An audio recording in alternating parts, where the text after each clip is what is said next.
that helped them reach the heights that they had reached was the fact that they were people that were motivated. They were motivated people. They were self-motivated. They were ready to go through the hardships of the world to reach the heights and the goals that they had set for themselves. They were motivated to get through all the hardships of the world to reach that level within business, within education, within whichever subject or whichever field they were in.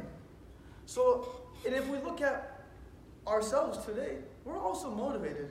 I mean, how else do we wake up early in the morning and go to work? I mean, how else do we stay at work from 8 to 5 or 9 to 5 or go to school and take 14 credits and struggle for your exams and do your MCAT or do your LSAT? We're motivated people.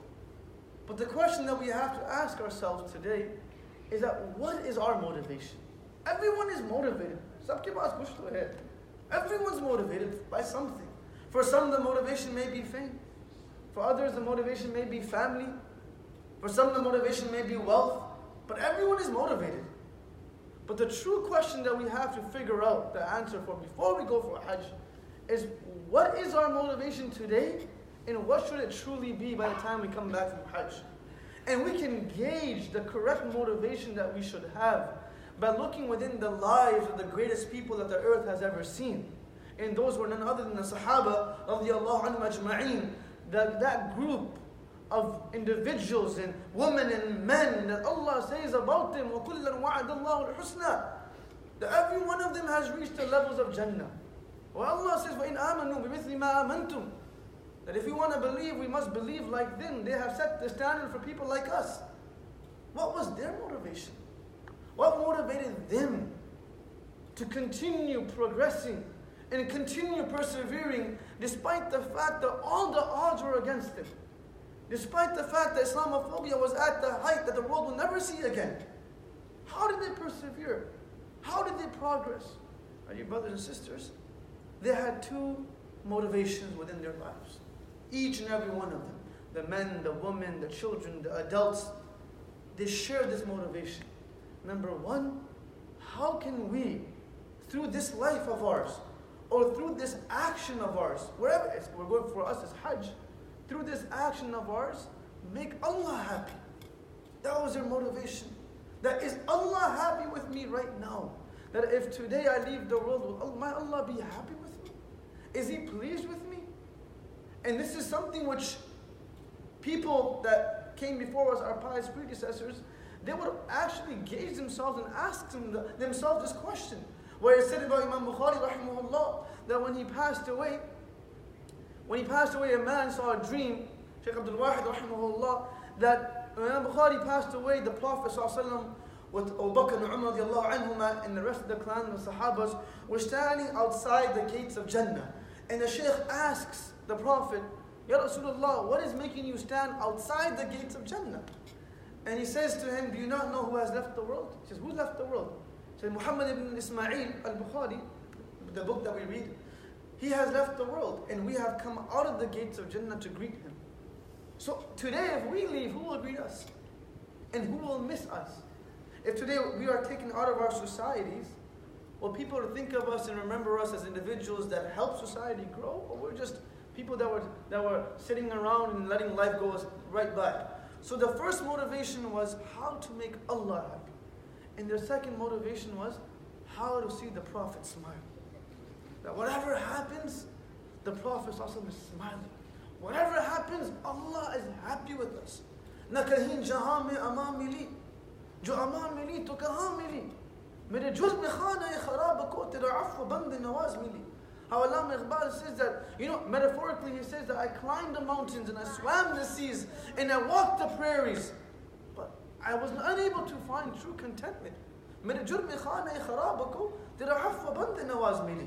Finally, I decided to open the Quran and read a few verses. Finally, I decided to put my head down in sajda with the right intention. Finally, I decided to go on the blessed pilgrimage of Hajj. And then I realized that now I have true contentment within my heart. So the first motivation is how we can make Allah happy through this. And secondly, how the Prophet ﷺ can be smiling in us. How Allama Iqbal would say, his masterpiece of of a poetry it is. He says, Tu ghani azhar du'alam man faqir. Roze mahshar uzrahaya man pazir. He says, Ya Allah, Tu ghani. Ya ayyuhan nas, antum al-fuqara'u ila Allah. Wallahu al-ghani al-hamid. O people, indeed we are extremely poor in the eyes of Allah. And Allah is all rich, who al-ghani. He is all independent, who as-samad. He is not in need of nobody. So the poet says, you're so rich. Like, you know, when I'm from Detroit, so we cross the border to Windsor quite often. And really, you wish that when you cross the border, they don't ask you questions. Why are you going? You want that. They take your passport, they look at your name, and boom, let you go. As soon as they start flipping through the pages of your passport, you went to Saudi? You went to Pakistan to study? You were in this country? You went to Kuwait? And then you're in trouble, because they will make sure they take out every single detail from you. So the poet says, you are very rich. You don't need us. You don't need our a'mal. Our a'mal don't make a difference to you. And we're very poor. So don't do our hisab kitab on the day of judgment. Don't, because we will fail. But if you are to do our hisab kitab on the day of judgment, az nigahe Mustafa pinha bagir. Just don't do it in front of the Prophet ﷺ, because we don't want to disappoint him. We don't want that when our books of deeds are open and exposed, the Prophet is seeing us and he looks at us and he is embarrassed that these people were amongst my people. These individuals were doing this in my ummah. So Allah, please protect us. So the second motivation of the Sahabas was how they could see the Prophet smile in this world. And we find that they displayed the epitome of these two synonymous qualities all throughout their lives. Where Abu Bakr radiallahu anhu is sitting in his house, and the Prophet comes to the house and he knocks on the door. And Aisha radiallahu anha opens the door, and she says that he came to our house at a time that where he would normally not come to our house. It was not a normal time to come to our house. Let me accompany you. Let me be with you. And my dear brothers and sisters, this was not a journey in which they were going to, the Florida or Key West or Caribbeans or California where they were enjoying their time. This was a journey in which their life was already stamped and sealed as they were dead. Where the weight of a camel was put upon that person, whosoever brought their heads dead or alive. This was a journey where Abu Bakr had to carry the Prophet on his back up the mountain of Wadi Thawr. This was a journey of struggle. This was a journey of hardship. And Abu Bakr knew it.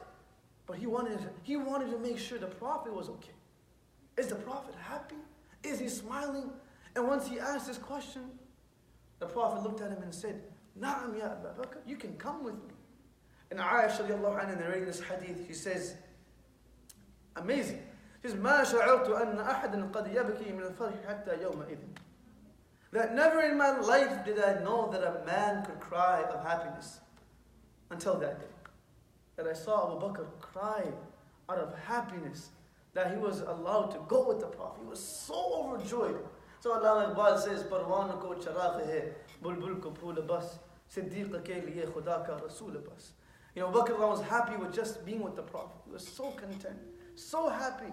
And then he continued this journey. We find this to be on the top of all of the narrations of the Sahabas throughout their lives of the Prophet ﷺ, where Khubayb radiallahu anhu is hung up on the palm trees of Makkah, and he was captured by the mushrikeen of Makkah, and his arms have been wrapped around ropes in the palm trees of Makkah, and they have archers standing behind him and in front of him, and Abu Sufyan walks up towards him and he says to him, "Oh Khubayb, just for a moment, just say you're not a Muslim.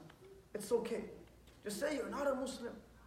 I'll let you go and you can walk, and afterwards you can do whatever you want. If you don't, I have 70 archers standing behind me, and as soon as I raise my hand, ungli ke ishare se, just as soon as I raise my hand, they will pierce your body into pieces." And Khubayb looks at him and he says, قَدْ خَيَّرُونِ الْكُفْرَ وَالْمُوتَ دُونَهُ وَقَدْ حَمَلَتْ عَيْنَايَ مِنْ غَيْرِ مَجْزَعٍ وَيَا ذَا الْعَرْشِ سَبِّرْنِي عَلَى مَا يُرَادُ بِي وَقَدْ قَطَعُوا لَحْمِي وَآسَى مَطْمَعِي. He says, oh, what a foolish man you are. What a foolish man you are. قَدْ خَيَّرُونِ الْكُفْرَ وَالْمَوْتَ دُونَهُ. You're giving me the option of living a life as a person that is not beloved to the Prophet, or dying as a flower within the garden of the Prophet.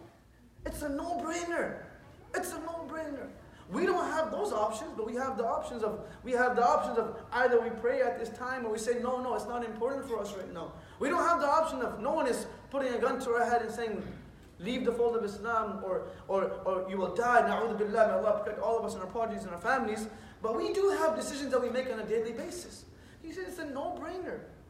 And don't get fooled. قَدْ حَمَلَتْ عَيْنَايَ مِنْ غَيْرِ مَجْزَعٍ. The tears that you see coming down my cheeks is not because I am scared of death. The tears that you see streaming down my cheeks is because I wish Allah had granted me 100 lives and each and every one of them were sacrificed to see the Prophet smile. That was their motivation. In the battle of Uhud, inshallah, when we go to Uhud, we will see, and hopefully we can demonstrate and display exactly where these incidents took place. In the battle of Uhud, when the mushrikeen, the battle started going to the side of the mushrikeen, and the Prophet ﷺ was standing on the plains of Uhud. And as he saw the battle shifting its way towards the mushrikeen, he climbed a small hill. And as he climbed the small hill, so that he could get a better vision of what was going on, as a commander, he wanted a better vision to see what was going on so he can direct the Muslims towards doing the right thing. So he decides to climb this hill to see everything. But obviously, as his vision gets better of the battlefield, the mushrikeen and the people of Quraysh, they also had a better vision of the Prophet ﷺ.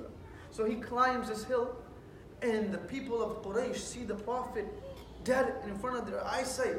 And they change their plan and say, just take all of your forces and take care of this man. He's the one that we have to take care of. And the arrows start coming. And the Prophet ﷺ is all alone. No Sahabas around him. He's just standing there. And he says to himself that how I wish. He sees a man running in front of him. And he says, they already had the heights of the love of the Prophet ﷺ, but they went on and continued. So he says, Kun ya Talha, how I wish Talha is in front of me. And to his amazement, Talha radiallahu anhu comes in front of the Prophet, and he puts his right hand in front of the body of the Prophet, and 13 arrows pierce through his hand, and his hand becomes paralyzed. Then he grabs the Prophet ﷺ with his back towards the mushrikeen. And Imam Abdul rahimahullah speaks about this, and he says, why did he not put his chest in front of the arrows and his back towards the Prophet? It would have done the same thing. But rather he put his back towards the arrows and his chest in front of the Prophet. There are two reasons. Number one, we learn as children within our families, putting your back towards a respectful person is never a good sign. Never put your back towards your mother or towards your father or towards your teacher.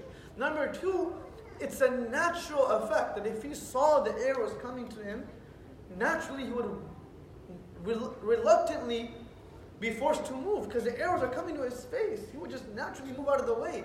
So he put his back towards the arrow, so he has no choice but let the arrows come and hit him. He has no choice. And the arrows keep hitting his back. Finally, he plucks up the courage and the strength to pick up the Prophet, and he brings him down the hill, places him on the side of on the prairie. The Prophet falls down. The Prophet's bleeding from his head. His tooth has become shaheed. Talha falls unconscious. And at this moment, Abu Bakr and Ali radiallahu enter this area, and they run towards the Prophet ﷺ. And the Prophet says, don't come towards me. Go to Talha. Go to Talha. See how he is. Don't worry about me. Even though the Prophet is bleeding within his own body, and he is in pain, just go to Talha. Make sure he is okay. He is alive. So Abu Bakr runs towards Talha, takes his armor off. And Abu Bakr says, radiallahu anhu, the Prophet sits up and he asks him, lift me up. I want to see him. And Abu Bakr helps the Prophet to sit up. And then he starts staring at Talha radiallahu anhu while he is in a state of unconsciousness, coming back to his consciousness and going out of his consciousness. He is seeing Talha. And Abu Bakr says, the Prophet was beaming with radiance and pride. Like as a father beams with radiance and pride when his son finally graduates from being a medical doctor. Or when a father beams with so much pride when he is given a grandson or a granddaughter. He is so happy, so proud. The Prophet was so proud looking at Talha and seeing the state that he was in and how much he gave for him. And Abu Bakr says, never in my life did I wish to be on the spot of any other Sahaba. He was Abu Bakr. He had He had the highest status amongst the Sahabas. But he said, on that day, I wished I could have been Talha. And it was known to the Sahabas, Al-Yawmu Yawmu Talha. Today was the day of Talha. Today was the day that Talha owned us. And everyone knew that day as the day of Talha radiallahu anhu. Hence, we see from various stories and narrations that their motivation was synonymous. That how they could see the Prophet smile and the Prophet happy. So now when we go to Medina and we visit the Prophet ﷺ, it is impeccable for us to understand this fact. That when we stand in front of him and he realizes that we are there, is he happy with us? Is he proud of us? One of my teachers, my grand teachers, Maul Yusuf bin Nuri rahimahullah, a great scholar of the subcontinent region, the student of Maul Anwar Shah Kashmiri rahimahullah ta'ala, it was said about him that whenever he would go say salam to the Prophet, he would never say salam to the Prophet from the front. He would go to the side of the feet, because he would say, I cannot show my face to the Prophet ﷺ, even though he was one of the greatest scholars of his era. How would the Prophet see us if he realized the truth behind us? So how we say this, the race is not won at the end, the race is won at the beginning. Hajj does not start for us when we decide to board that plane of Emirates or Etihad from Chicago airport and we're going for Hajj. Hajj starts from now. The preparation of Hajj, physically too, but more than physically, spiritually. It starts from now. How we can cleanse ourselves, how we can truly benefit. It's like a person, it's like a player in any sports, right? We're watching the World Cup right now. You guys probably watch cricket, right? Who watches cricket here? All the uncles watch cricket? Right? So let's say we have the T20 coming up, I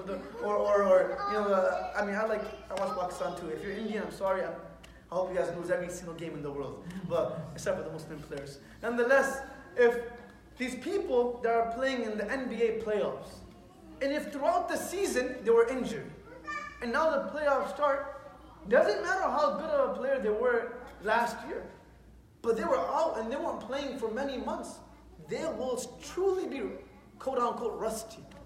They'll be rusty. Their skills will not be as quick and as sharp as they would have been if they were practicing throughout the season. Similarly, my dear brothers and sisters, we can benefit from Hajj. Everyone that goes will benefit from Hajj. That's something which is undoubtedly true. It's stamped and sealed in letters in gold. But the question is not if we benefit. The question is, do we maximize our benefit when we go to those areas and those places? It's an opportunity, right? In this world, if a person is given an opportunity, like he's working for a business or he's working I'm from Michigan, so yeah, GM, Chrysler, they die for an opportunity of being promoted to the next spot. Once that opportunity comes to them, they don't lose it. They seize that opportunity and they take it with all of their love and all of their energy. This is an opportunity for us to get a promotion in the eyes of Allah, to raise our ranks in the eyes of Allah. And just because we're going for Hajj does not mean that we receive that promotion. Many people will go, how Muhammad was saying, many people will go for Hajj, that wherever the good is maximized and the reward of it is given by the 100,000s, the sins are the same way. So when a person goes for Hajj and spiritually he is not prepared for it, he is not ready for it, he sees Makkah and the Kaaba, he's unable to cry. He sees the qabr of the Prophet ﷺ. He sees it. He's there in Medina and he is reminded by the scholars of all those trials and hardships of the Sahabas to come to Medina. But the heart does not tremble. The heart does not shake. The heart does not benefit. Even though for sure, just by shedding a few tears doesn't mean that you're pious, but it's a sign that your heart is affected by what you see. So our hearts cannot benefit from that if today we don't work on them from now. And it's proven throughout narrations that good deeds protect your heart. Ibn Abbas says, إِنَّ الْحَسَنَةِ ضِيَاءً فِي الْوَجْهِ وَنُورًا فِي الْقَلْبِ وَقُوَّةً فِي الْبَدْنِ وَبَرَكَةً فِي الرِّزْقِ وَمَحَبَّةً فِي قُلُوبِ النَّاسِ. As my father is a physician, and as a kid, as children, all of us, probably the youngsters over here, our parents tell us, don't eat this, Don't eat that. Don't eat these chips. Don't eat that candy. And you have to go to your uncle and he gives it to you, right? That's how we all are. I'm an uncle. My brothers have three children each, and their parents don't give them any candy. They know who to come to. Right? We give them all that candy and all those chips because the parents know that this is bad for them. Don't eat this food. It's harmful for you. Every single thing that we put inside of our body has an effect on our body. A short-term effect and a long-term effect. Today, I drink coffee. It has a short-term, I love my coffee, right? It has a short-term effect of waking me up. But if I drink too much, it will also have a long-term effect on my body. If a person eats lots of sugary foods, he will taste, the short-term effect is of sweetness, but the long-term effect can be of diabetes, na'udhu billah, right? So everything has a short-term effect and a long-term effect. If the food that we put inside of our body, if the food, something so small and so minute, something like food and water and the needles that we put inside of our body, if that has an effect on our body, what do we think about the eyes that we see with? The things that we see, do we believe that they do not have an effect in our heart? The things that we hear, do we believe that they do not have an effect in our hearts? That's why Ibn Abbas says, no. إِنَّ لِلْحَسْنَةِ ضِيَاءً فِي الْوَجْهِ.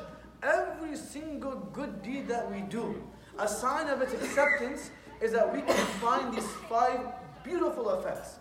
5 effects. And I will say them and I may even ask them. The first one is ضِيَاءً فِي الْوَجْهِ. Allah blesses that person with a beautiful radiant light that is illuminating from his face. ضِيَاءً فِي الْوَجْهِ. Not the light which comes from, Fair and Lovely and our creams. No.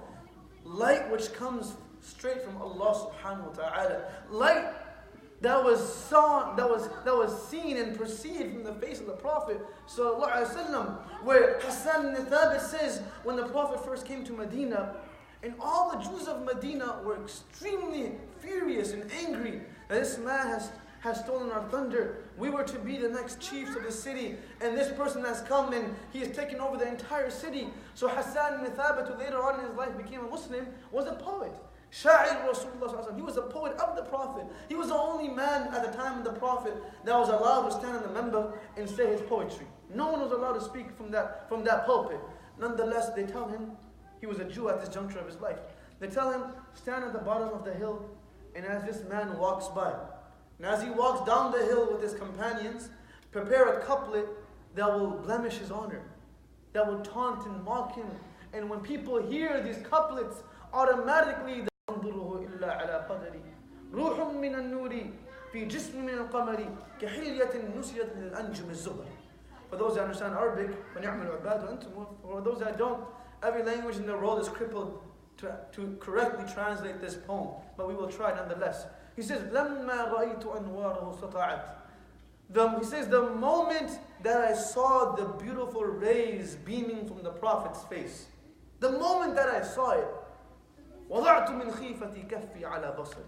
The first thing that I thought of was to take my palm and cover my eyes.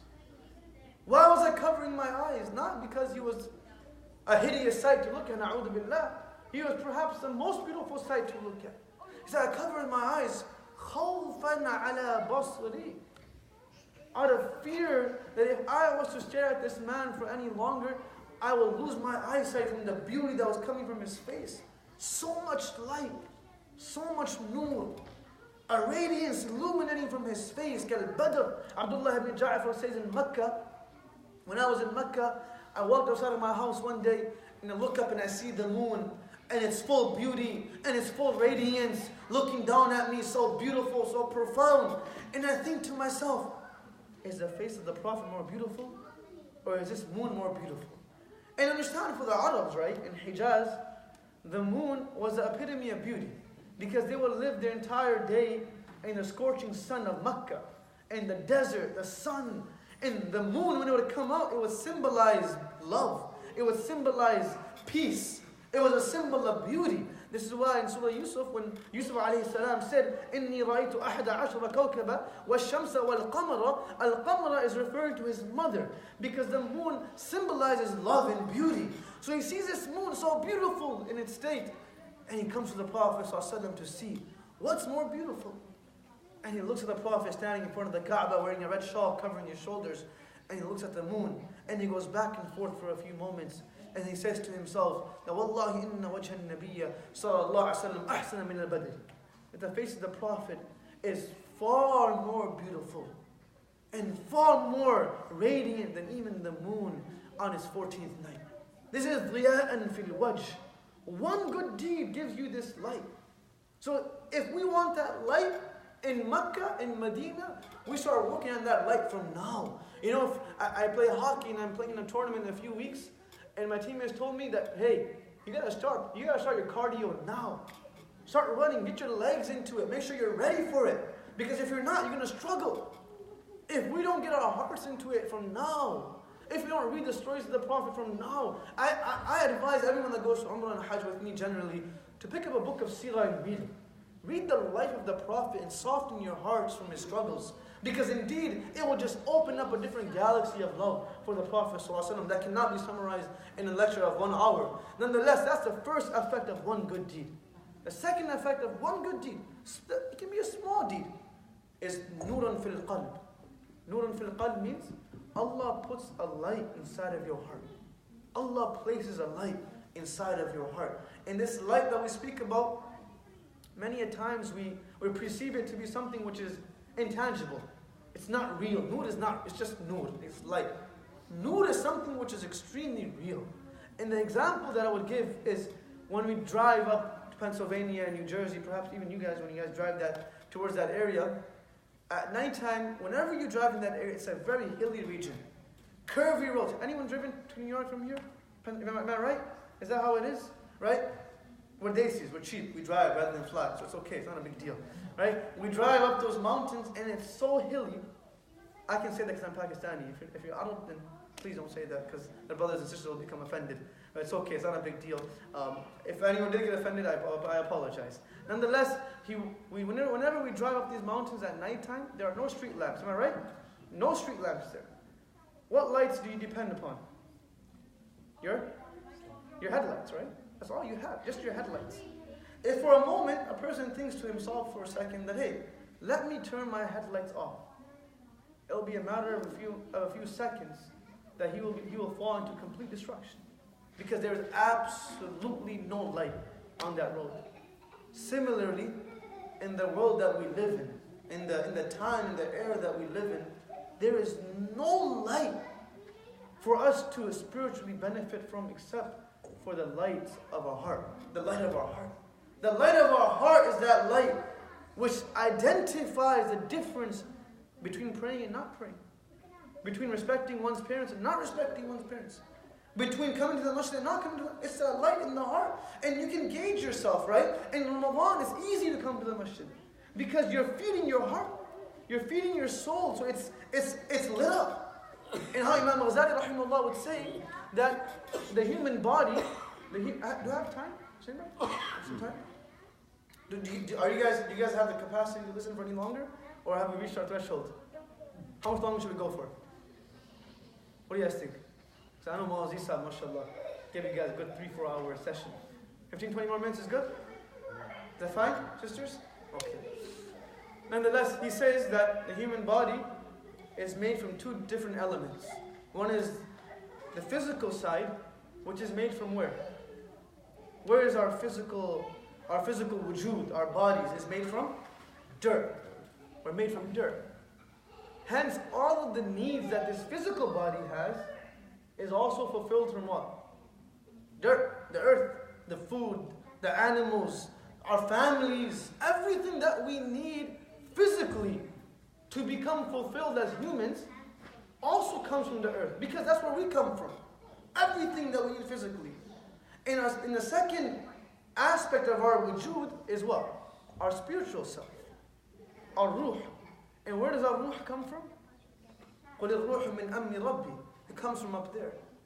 So, just as our physical selves can become fulfilled from the earth because we are made from the earth, our hearts and our souls can only become fulfilled from that which comes from above.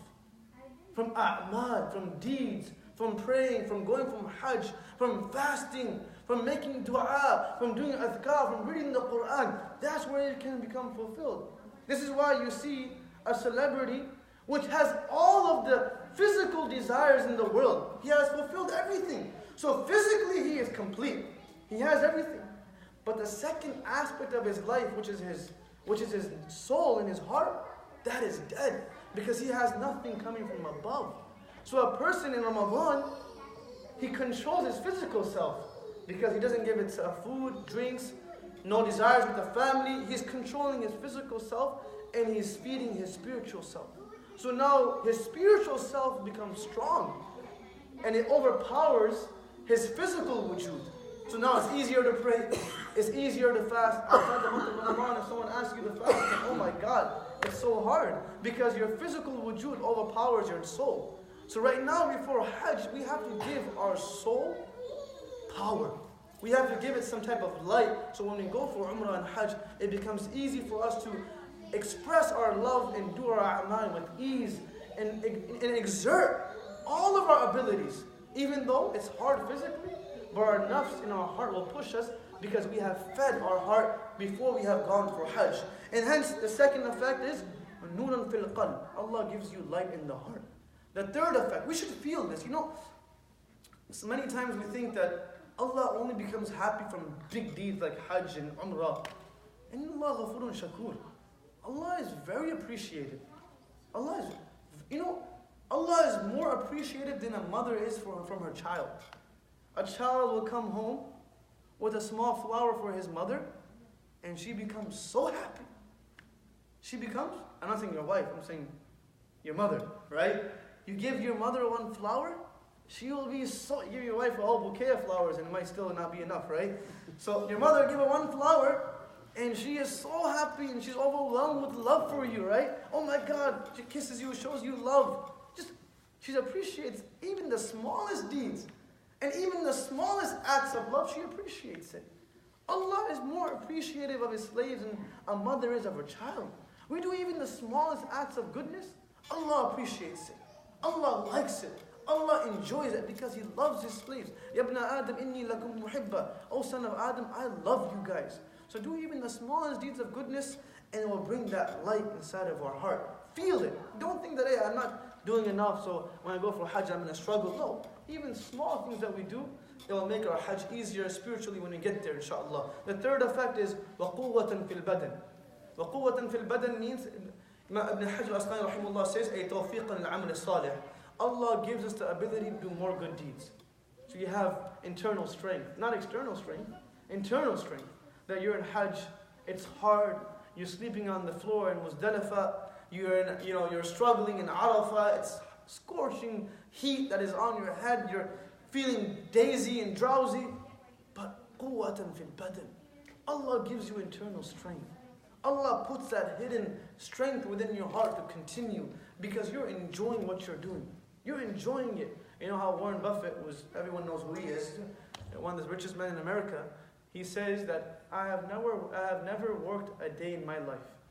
I have never worked a day in my life. And he is extremely successful in what he does.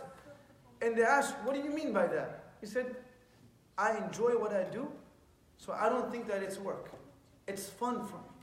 So if we enjoy Hajj, even though it's going to, I'm not saying if it's going to have hardships. It is going to have hardships. In many ways, shapes and forms. Logistically, the heat, the food, many ways we will have hardships in Hajj. But Allah says, وَجَاهِدُوا فِي اللَّهِ حَقَّ جِهَادِي. Work hard, don't worry. Keep moving, grind yourself down. You know, it's like a land that is, it's there, but no one knows what's under it and what's hidden beneath it. Finally, when someone goes to that land and figures out, hey man, there is oil over here. And then they dig the land, they get the oil out, they refine the oil, and then it becomes the oil that we use for our vehicles. It goes through a process. The first thing that you had to do was to recognize there's oil there. There are diamonds beneath this area. There is something beautiful under this area. Similarly, the first thing that we have to realize is that there is love inside of this heart. There is potential. We have the potential to change our entire family. We have the potential to change our entire community. Don't think, our ummah, our prophet was different from all the prophets in this way. Our Prophet was a selfless Prophet. Selfless. Meaning that it was not just his family or just his community. He was a Prophet, rahmatan lil alameen, for everybody. Hence, our ummah is a selfless ummah. We don't just see the benefit for ourselves. We see how we can benefit others from what we are doing. So we're going from Hajj, we're not only trying to bring back fuel for ourselves, but we want to see that how we can take this beautiful effect that we have found and gain from Hajj and let it resonate with the entire community. So quwwatan fil badan. Allah gives you internal strength. Allah puts power inside of you. Once you realize that this is a blessing, then it becomes easy. Allah says in the next verse that He has chosen you. We think to ourselves today, how many Muslim Americans are they living just in the Chicago area, in the suburbs of Chicago? Just in Chicago. I mean, I don't know the exact number, but I'm sure there are 500,000? 500,000? 500,000 Muslims living in Chicago. And how many of them were chosen to go for the blessed journey of Hajj? We are truly blessed.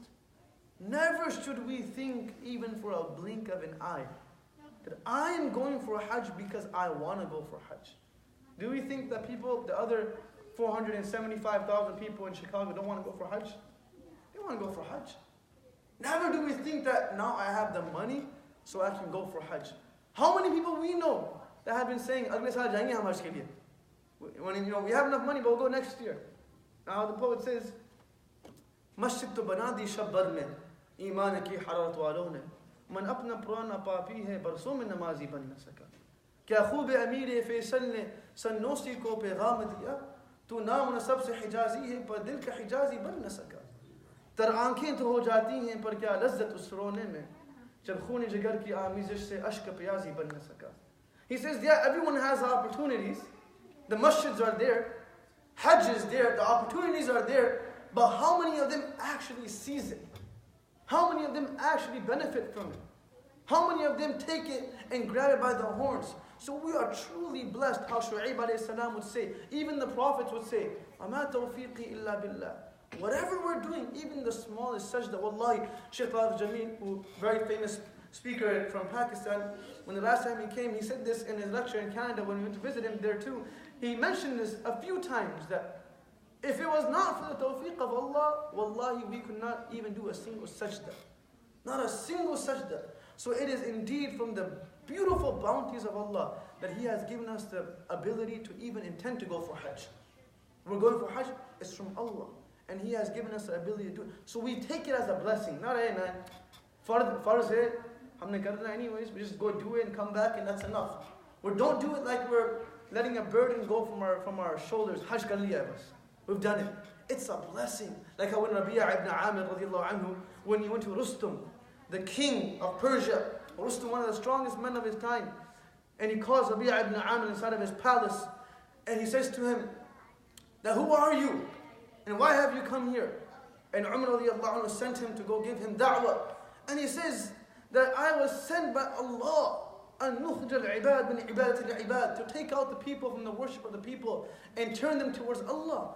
And he says to him that, hey man, Rabi'a ibn Amir was that Sahaba where his name is only mentioned in one riwayah, one hadith.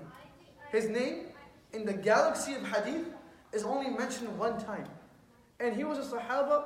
They say that when he walked inside the palace of Rustum, he hardly had enough clothes to cover his sutra. So he was extremely poor. And he says to him, you have nothing. You have absolutely nothing of the world. And I am the king of this entire kingdom. I am Rustum. I'll give you some of my kingdom and you can enjoy and live here. Leave your people alone. Leave them alone. And Rabi'a says, oh Rustum, لو أعطيتني نصف, if you were to give me even half of your kingdom, or even the entire kingdom, to leave my people for a blink of an eye, I would not do it. He said, why? What do you have? And he says, إِنَّ اللَّهَ قَدْ أَنْعَمَنِي بِالْإِسْلَامِ وَكَفَى بِهَا نِعْمًا. He says that Allah has given me the blessing of being a Muslim, and that in itself is a sufficient enough of a blessing to feel like I am the king of the world. It's enough. I don't need anything else. Going for Hajj is a sufficient enough of a sign that Allah loves us. Allah wants good from us. Allah wants us to benefit and to progress and to be successful in this world and in the akhirah. But we have to go with the right motivation and with the right mindset. The Hajj will not be confined to just the time of Hajj. How Shaykh was saying, Hajj means to leave. Hajj means to forsake. Hajj means to migrate from sins. That we will not just confine this concept of leaving and forsaking just to the time frame of Hajj. But the goal of Hajj is to take that concept and bring it within our lives. And to see that how we have forsaken haram, within those days we can take that same motivation and do it when we come back to our cities and our communities. So Allah has blessed us more than anyone else in the community because we're going for Hajj. If we believe that within our hearts, if a person knows that he has a blessing, he will work hard to protect it because he values it. You have a nice house, you have security, you have gates, you have insurance, you have so many things. Why? Because we value our house. You have a car, you have insurance on it, you have alarm system on your car. Why? Because you value your car, because you see it as a blessing. You see your children as a blessing, you value them, you protect them. You see your wealth as a blessing, you value it, you protect it. Do we see this ability of ours to A, be Muslim and B, have the chance to go for Hajj, a true benefit and a blessing? If we do, we will start protecting it from now. But how do we protect it? By protecting your eyes from haram. By protecting your ears from that which we should not listen to. By protecting our tongues. Sometimes just by one word, people can become mahroom of goodness. Just by saying one thing, people can become mahroom. So for these next 6 weeks for some of us and 5 weeks for others, we make it a part and parcel of our lives that we will gauge ourselves on a daily basis at the end of the day. حَاسِبُوا أَنفُسَكُمْ قَبْلَ أَن تُحَاسَبُوا. How Umar radiallahu would say, gauge yourself at the end of the day, before the day comes where you are taken to account. See how you're doing. If today I went for Hajj, would I benefit from it? Every day ask yourself this question. If tomorrow I go for Hajj, will I truly benefit? And I'm thinking myself, I'm not, tu idhar udhar ki baat na kar. Ye bata ki qafila kyun luta. Mujhe lahzanon se gila nahi. Teri rahbari ka sawal hai. We look at ourselves, right? Apne man mein doob kar paaja chura de zindagi. Tu agar main nahi banta na ban apna to ban. Look in the mirror and ask yourself, and I ask myself, that what have I done to have the chance to go for Hajj? How have I earned this beautiful bounty of Hajj? And will I truly benefit from this Hajj if I go to Hajj tomorrow? And will I truly be able to bring more love and cultivate the love of the Prophet when I go to Medina and I see the Prophet ﷺ? Many go to Medina and come back and they remain the same. أُولَٰئِكَ هُمُ الْخَاسِرُونَ. It's a big loss. You go to Medina and the love of the Prophet remains stagnant and it doesn't move forward. When you see the place where the Prophet walked and when he sacrificed and when he bled, Salam uspar ki jisne bekason pe dastagiri ki. Salam uspar ki jisne baadashahi mein faqiri ki. He was that pinnacle of selflessness, the pinnacle of sacrifice, the pinnacle of giving for his ummah. And we think of all those sacrifices that he made and his absence from the dunya, so we can also benefit and have the chance of calling ourselves Muhammadis. When the Prophet ﷺ walks outside of his house and he's walking with Ibn Umar radiallahu anhu, and he sees a date on the floor and he picks it up and he wipes the dirt off the date and he says to Ibn Umar, "Atashtahihi ya Ibn Umar? Do you want to eat this date, O Ibn Umar?" And Ibn Umar makes a face of disgust and he says, "No. Why would I want to eat a date from the floor?" And the Prophet looks at him and he says, "وَلَكِنْ أَنَا أَشْتَهِيهِ هَذِهِ سُبْعُ رَابِعٍ مَا ذُقْتُ شَيْئًا." This is the 4th morning in which I have not put a single morsel of food inside of my body. The 4th morning, when the Prophet passed away, and after he left the world and he had his blessed demise, Urwa ibn Zubayr, the nephew of Aisha, came to Aisha radiallahu anha and she said to him, and he said to her, "Ya al-Mu'mineen, why did you not have light inside of the house so we could see the face of the Prophet with more vividness? It was so dark. And we were not able to see the face of the Prophet." And Aisha radiallahu anha replied, "Oh my beloved nephew, If I had oil inside of my house on the day the Prophet passed away, I would have drank it out of thirst. رَأَيْنَا الْهِلَالِ ثُمَّ الْهِلَالِ ثُمَّ الْهِلَالِ. Because we would see one passing of the moon, the second passing of the moon, and the third passing of the moon, and we would not have lit the fire of our stove even once. A man that lived with such sacrifice, so that we could benefit. And he would say, أَنَا الْمِسْكِينُ وَأُحِبُّ الْمَسَاكِينَ. I am from the less fortunate people, and I love those people. And we think about his stories of Ta'if, where he was pelted with stones, and his feet become full of blood, and he says to, answering the call of the angels, looking up at the sky, Ya Allah, Allahumma inni ashku ilayka du'fa quwwati. It's not their fault. It's my fault. It's my fault. I could have done a better job. How could he have done it? He is the Prophet ﷺ. So with this mindset, we go to Hajj to make it an objective and a goal that if the Prophet was to see me, he would be happy with me. Like a groom or a bride on the day of their marriage, how they beautify themselves and how they adorn themselves and they garnish themselves in ways that they have never done before, and looking nice and beautiful. So when the bride or the groom sees them, they're awed and they're so happy. The first day of their marriage, they're happy, seeing the beauty of their spouse, and they feel like they're in this love. Imagine the Prophet ﷺ, who loves us more than all of those people. And when he sees us happy, beautified ourselves enough internally, that when he sees us, he's happy with us. So we go with this mindset. It's not just Hajj. It's not just the act which we are looking for. It's the effect. It's not just the act of eating, and because of that we eat. We eat so we can fill ourselves up and remove our hunger. We don't sleep just for the sake of sleeping. We sleep so we can take our tiredness away. We don't go to Hajj just for the sake of Hajj. We go for Hajj so we can actually increase within these qualities. Allah says, لَن يَنَالَ اللَّهُ لَحُومُهَا وَلَا دِمَاؤُهَا وَلَكِنْ يَنَالَهُ التَّقْوَى مِنْكُمْ. Allah doesn't want your wealth, nor does Allah want your Hajj, nor does Allah want your fast. I don't want all of that. What I want is the effect that you are supposed to receive from that.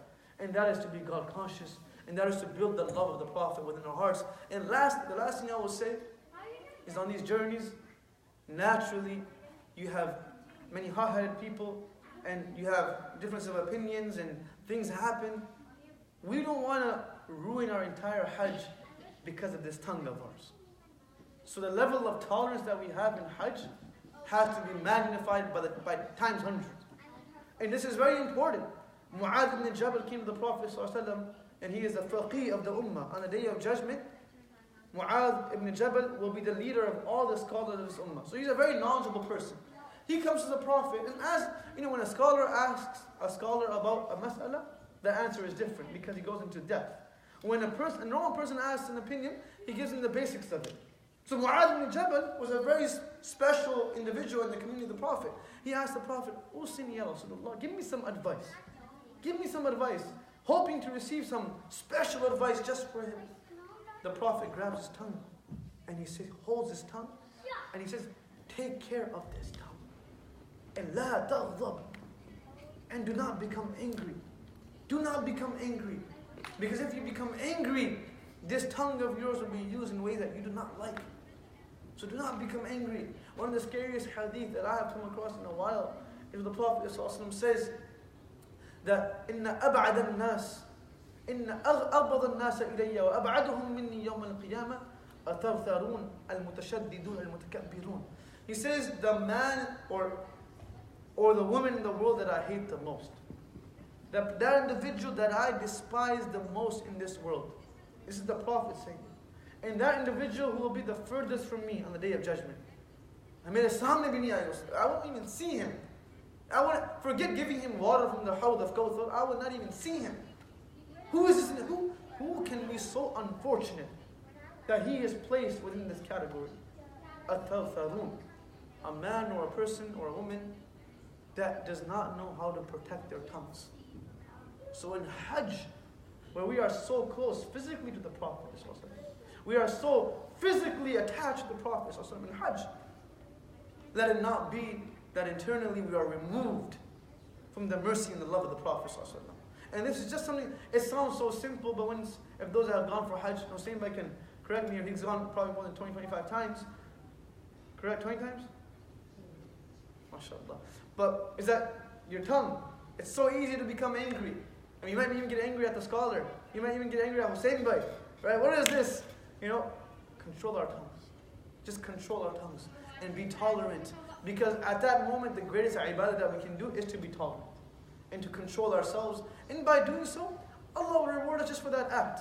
How the Prophet told Anas ibn Malik that إن قدرت أن تصبح وتمسي وليس في قلبك غش لأحد ففعل فذلك من سنتي. Oh my beloved son, Ya Bunayya, oh my beloved son, if you were to do this one good deed, this is from amongst my greatest sunnahs. What is this good deed? أن تصبح وتمسي وليس في قلبك غش لأحد. That you live the morning and the evening, and in Arabic, morning and evening is used for your young age and your elderly age, in a manner that you have no kina, no bughls, no hatred, no malice, no jealousy for anyone. And before going for Hajj, we have to make sure we tick these boxes, that we have forgiven everyone, and everyone has forgiven us. We have no kina and bughd in our hearts for others, and they don't have it for us. At least we ask for forgiveness. At least we ask. Even though for some of us it may be 15 years since we last spoke to that aunt of ours, or that uncle, or that cousin, we ask for forgiveness. And then we leave it in the hands of Allah. I mean, there's no harm in asking. It's not a crime to ask for forgiveness. He says, if you are able to live your life with none of these vices within your heart, you have brought my greatest sunnah inside of your life. ذَلِكَ مِن sunnati. The word ذَلِكَ in Arabic is used to show bu'd, to show distance, and is used to show azama. Allah's alif lam mim. ذَلِكَ الْكِتَابِ. ذَلِكَ الْكِتَابِ doesn't mean that book. It means this great book. The Prophet is saying, this is the greatest sunnah, to have no hatred for anyone. So on one portion of the scale, we rectify and perfect, or aim to perfect, our relationship with Allah subhanahu wa ta'ala, and work on our hearts. If today, and simple things that we can do, if today we are unable to come to the masjid at all, we try to come once a day. Just once a day. And if we can't even do that much, at least we pray wherever we are, and make sure we pray our salah. And before sleeping, we gauge ourselves.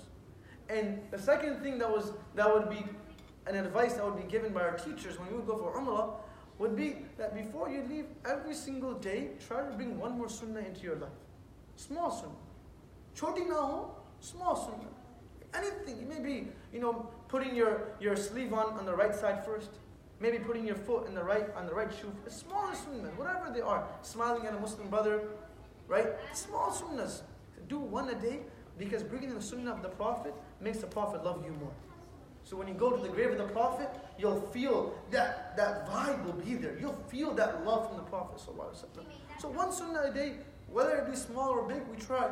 Whatever we can do. We don't want, we don't want that this time passes by and we regret it. How, a small poem, and we'll finish after this. He says, "Chaman mein takht par jis dam shahe gul ka tajammul tha, hazaron bulbul bagh mein ek shor tha gul tha, khuli aankh jab nargis ki na tha jus khal kuch baqi."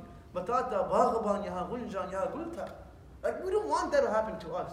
He says that, there was a very rich man who had a beautiful house, and he had an even more beautiful garden behind his house. Beautiful garden. Chaman mein takht. It was a beautiful garden. And there were beautiful birds chimmering and singing. There were flowers and violets and roses. All of this was there. One day he woke up and he looked back at his garden, there was nothing there. Why was there nothing there? Because he never hired a gardener to water his plants. So he wakes up and there is nothing left of his garden except for him to say that over here there was a flower. Over here there was a tree. Over here the birds would perch upon this area and they would sing and they would whistle. That's all that would be left. We don't want that to be our situation. That we went there and that's about it. We went there, we saw that place, but not more than that. So we aim that within this trip of Hajj, if we went for Hajj before or not, make this our best Hajj. Make this our best 12 days of our life, or 15 days, or 21 days. Make this those days of our lives that if we know that Allah takes us in those days, we are ready. Because we've reached a level in that pinnacle, in that ceiling of ours, with the attachment and love of Allah subhanahu wa ta'ala. And that's to do with Allah. And secondly, with huquq al-ibad, with the people, control our tongues. You're not sinful for what you think. So zihad mein jitni gaali deni de do. Right? Astaghfirullah. I said in Urdu, if you want to give curse at people in your head, you can go ahead. Just don't say it. Even that's wrong. We should control ourselves. But you're not questionable for what crosses your mind. Push the idea away. But just control the tongue that we have. And it's very easy to slip. And even though you may not say to him, yeah, look at that guy, man. Look at him. He's come all the way to Hajj. Doesn't know how to pray. He's come all the way to Hajj and he's missing Salah. That's not our job. Our job is to focus on ourselves and see how we can get better. And that's why Imam Malik ibn Dinar rahimahullah would say that Allah has given us two eyes for a reason. With one eye, we look at the good of people. And with the second eye, we look at the flaws of ourselves. Today we use both eyes to look at the flaws of people and to look at the good within ourselves. Right? We look at the flaws of people and the good within ourselves. Imam Zakariya rahimahullah, who's a very big muhaddith, he would say rahimahullah that you act like within your eyes you have a magnifying glass. And magnify and zoom into the one good quality of the person that you're looking at. Just that one good quality. Look at that one good quality and zoom in. And don't look at anything else. So all you see is the good within that person. You don't see any bad within that person. So you have husn dhan for people. Meaning you have good assumptions. Benefit of the doubt. He's not praying right now. Maybe his arm, maybe his legs are. He's not doing, maybe he's going to do it later. Have good assumptions so you can keep your mind clear, and then you can protect your tongue and protect your heart. So you have one aspect of it which has to do directly with Allah subhanahu wa ta'ala and the Prophet sallallahu alaihi wasallam. And the second aspect is controlling yourselves when it comes to people. And we hope that in this journey, Allah makes us reach Makkah and Medina. Just because we've given our deposits or paid for our Hajj, doesn't mean that we're going for Hajj. Every single day, we should make dua. Oh Allah, please accept us for this journey of Hajj. How Professor Iqbal was a munshid in Urdu. He has a very famous nasheed. Many of you people may even know this poem of his, where he would say, "Fasulon ko takalluf hai humse agar." What's after that? Hum bhi bebas nahi, besahara nahi. Khud unhi ko pukarenge hum dur se. Rasaton mein. This is, Agar paun thak jayenge. That it doesn't matter what happens from now till Hajj. We're going for Hajj, inshallah. Doesn't matter if he says, it doesn't matter if my feet get tired or my feet don't get tired. I'm still going. And he says, Hum Madine mein tanha nikal jayenge. Or hum qasdan un galiyon mein bhatak jayenge. That we will intentionally get lost in those streets of Medina. No one gets lost intentionally. We will intentionally get lost in those streets of Medina out of the love of those streets, knowing the Prophet walked there. He says, "Jaise hi sabz gumbat nazar aayega." Jaise hi sabz gumbat nazar aayega. That as soon as our eyes lay rest upon the green dome, it says, "Khud hi palakon se sajde mein pak jayenge." The immediate effect of seeing that would be tears streaming down our cheeks uncontrollably. That's what happens. When you see the Kaaba, that's what happens. And we hope that Allah can get us there. And we make dua. It's not a guarantee for any of us. We make dua that Allah makes it that we are accepted for this journey, and that He makes it that this journey goes through ease and is accepted after we complete it. And every foot of this journey, we continue making dua. We get on our flight, and this is why our elders would say, don't tell many people you're going for Hajj till you actually are on your flight and are you actually going for Hajj. Because we don't want people to say, have any hasad or ayn against your Hajj. You protect your good deeds. You protect them. Yeah, people go for Hajj for different reasons. The last story, once we went to someone's house and they were serving us tea. And he told his son that, bring that zamzam that we brought in our 7th Hajj. I'm like, man, that's pretty cool. So in that one sentence, he showed us, 7 dafa Hajj kiya usne. So all of his Hajjs are gone now. So why are we going for Hajj? We don't need to tell people. Yeah, ask for forgiveness from the people that we need to ask forgiveness from, but we hide our deeds so we can protect them with ease. Once people know about them, they can pump your head, they can boost you, you can gain a feeling of prideness and arrogance. We don't want that because we're trying so hard anyways. So we keep the external factors. We know when people play in sports, what do? They put these big headphones on their ears and they close out the noise. Close out the noise. Forget about what everyone else is saying. We focus on ourselves and we hope that Allah makes us amongst those that not only go for Hajj, but come back from Hajj safe and sound, and with a Hajj that is accepted. And a sign of acceptance is that we see tangible changes within our lives and our children. May Allah give us the ability to do this. Don't forget to make dua for your community, make dua for each other. Make dua for the people that are going with you, the uncles and the aunties and the brothers and the youngsters like me. Make dua for each other, and that's the way that Allah will accept your dua also. Don't be selfish in dua. One time I asked a person that was going to Umrah with me, he had a long list of dua, like 4 pages of du'as. Like, mashallah, you're making dua for a lot of people, and now Mufti said, all my du'as. Allah give me this, I'm like, wow, how about everyone else? Like, man, I paid for my Umrah. They can pay for their own Umrah. No, we don't be selfish with it. Make dua for everyone. And it may take a little longer, but Allah will make it more suitable for being accepted, inshallah.